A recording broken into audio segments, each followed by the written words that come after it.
ഇബാദത്തിൽ ഭംഗം വരുത്തിയാൽ, പ്രത്യേകിച്ചും 5 വക്ത നിസ്കാരം ഖളായായി പോയാൽ, അത് ശ്രദ്ധിക്കാതെ വന്നാൽ തീർച്ചയായിട്ടും നാം പരാജിതരായി പോകും. അങ്ങനെ നമ്മുടെ നിസ്കാരം ഈ സദസ്സിൽ നിന്ന് പിരിയുമ്പോ നമ്മൾ ഒരിക്കൽ നിർബന്ധമായും കരുതണം, ഇനി മുതൽ എന്റെ ഒരു ഫർദ് നിസ്കാരം ഖളായി പോകില്ല എന്ന് ഉറപ്പിച്ചിട്ട് മാത്രമേ ഈ സദസ്സിൽ നിന്ന് പിരിയാൻ പാടുള്ളൂ. അങ്ങനെ ഒരു കരാറുണ്ടാക്കണം. അല്ലാഹുവിന്റെ തൗഫീഖ് നൽകട്ടെ. അല്ലാഹുവേ, ഞങ്ങൾക്ക് ഇബാദത്തിനോടുള്ള ലദ്ദത്ത് ഏറ്റി തരണേ അല്ലാഹ്. അങ്ങനെ ഉമർ റളിയല്ലാഹു അൻഹുവിന്റെ നബി സല്ലല്ലാഹു അലൈഹി വസല്ലം തങ്ങൾ കയ്യും പിടിച്ചുകൊണ്ട് ഒരു യാത്ര പോകുമ്പോ ഈമാൻ വർദ്ധിപ്പിക്കുന്നു. അങ്ങനെ കുറെ സമയം കഴിഞ്ഞ് നബി സല്ലല്ലാഹു അലൈഹി വസല്ലം തങ്ങളും ഉമർ റളിയല്ലാഹു അൻഹുവും യാത്ര കഴിഞ്ഞ് തിരിച്ചു വരുമ്പോ അതാ പകുതിയിൽ വെച്ചുകൊണ്ട് ഉമർ റളിയല്ലാഹു അൻഹു പറയുന്നു, നബിയെ, ഇപ്പോൾ എന്റെ മനസ്സിന് നബിയെ തങ്ങളാണ് ഉള്ളത്, തങ്ങളല്ലാത്ത ഒന്നും എന്നിലില്ല, തങ്ങളെ കഴിച്ചിട്ടാണ് ബാക്കിയെല്ലാം ഉള്ളത് എന്ന് പറഞ്ഞു. അതെന്താ? ഉമർ റളിയല്ലാഹു അൻഹു കള്ളം പറഞ്ഞതല്ല.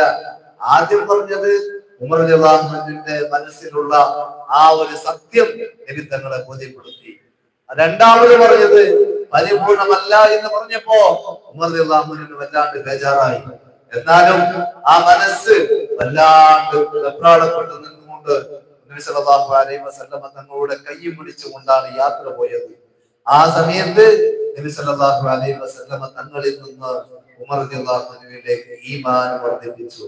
ഈമാൻ വർദ്ധിച്ചത് കൊണ്ട് അപ്പോഴാണ് നബി തങ്ങളോട് പറയുന്നത്, നബിയെ, ഇപ്പോൾ എന്റെ മനസ്സിൽ നബി തങ്ങൾ മാത്രമാണ് ഉള്ളത്, നബിയെ കഴിച്ചു മാത്രം, അങ്ങേ കഴിച്ചിട്ടാണ് എനിക്ക് ബാക്കിയെല്ലാം എന്ന് പറഞ്ഞിട്ടുണ്ടെങ്കിൽ ഞാനും നിങ്ങളും ചിന്തിക്കണം. ഓ സഹോദരങ്ങളെ, ഓ സഹോദരിമാരെ, ഓ പൊന്നന്മാരെ, ഞാനും നിങ്ങളും ചിന്തിക്കേണ്ടതുണ്ട്. നബി തങ്ങളെ സ്നേഹിക്കുന്നു, നബി തങ്ങളെ പ്രണയിക്കുന്നു എന്ന് പറയുമ്പോൾ നമ്മുടെ ജീവിതത്തിൽ നിത്യമായി പാലിക്കേണ്ട, നിത്യമായി ചെയ്യേണ്ട 5 വക്ത നിസ്കാരം എന്റെയും നിങ്ങളുടെയും കൈവക്കലിലുണ്ടോ? മറ്റ് കർമ്മപരമായ കാര്യങ്ങൾ, മറ്റ് വിശ്വാസപരമായ കാര്യങ്ങൾ ഞങ്ങളുടെ കൈവക്കലിലുണ്ടോ എന്ന് നാം ഓരോരുത്തരും ചിന്തിക്കേണ്ടതുണ്ടോ? അങ്ങനെ നാം മൗലിദ് സദസ്സുകളും നമ്മുടെ വീട്ടിൽ എല്ലാ ദിവസവും മൗലിദ് ഓതിയിട്ടുണ്ടാകും.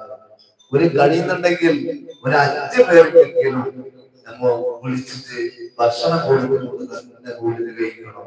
എല്ലാ വർഷവും കഴിക്കണം. അങ്ങനെ നബിതങ്ങളുമായി ബന്ധമുണ്ടാക്കണം. ഒരു ദിവസം 100 സലാത്തെങ്കിലും നബിതങ്ങളുടെ പേരിൽ ചൊല്ലാൻ വേണ്ടി ശ്രമിക്കണം. ഒരു സലാത്ത് 100 സലാത്ത് ഞാൻ നിത്യമായി പതിവാക്കും എന്നുള്ള ആ ഒരു നിർബന്ധം നമ്മളെല്ലാം ഓരോരുത്തർക്കും ഉണ്ടാകണം. ആ നിലക്ക് ഒരു ദിവസം പോലും സലാത്ത് പറയാതെ ഞാൻ ഉറങ്ങൂല എന്നുള്ള നിർബന്ധം ബുദ്ധി നമുക്ക് വേണം. അല്ലാഹുവിന്റെ തൗഫീഖ് നൽകുമാറാകട്ടെ. അത് കാരണം നബി സല്ലല്ലാഹു അലൈഹി വസല്ലം തങ്ങളിലേക്ക് അങ്ങേയറ്റം ഇഷ്ക് കൊണ്ട് ഹബീബായ തങ്ങളിലേക്ക് അങ്ങേയറ്റം അടുക്കാൻ അല്ലാഹു അത് കാരണമാക്കി തരട്ടെ. നമ്മൾ ഒരു 11 സലാത്ത് ചൊല്ലി ദുആ ചെയ്ത് പിരിയാം. ഇന്നല്ലാഹു മലായികതുഹു യുസല്ലൂന അലൻ-നബിയ്യ് യാ അയ്യുഹല്ലദീന ആമനൂ സ്വല്ലു അലൈഹി വസല്ലിമു തസ്ലീമാ. اللهم صل صلاة كاملة وسلم سلاما تاما على سيدنا محمد الذي تنحل به العقد وتنفرج به الكرب وترضى به الحبائب وينال به الرغائب والرغائب. اللهم صل على كاملة وسلم سلاما تاما على سيدنا محمد الذي تنحل به العقد وتنفرج به الكرب وترضى به الحبائب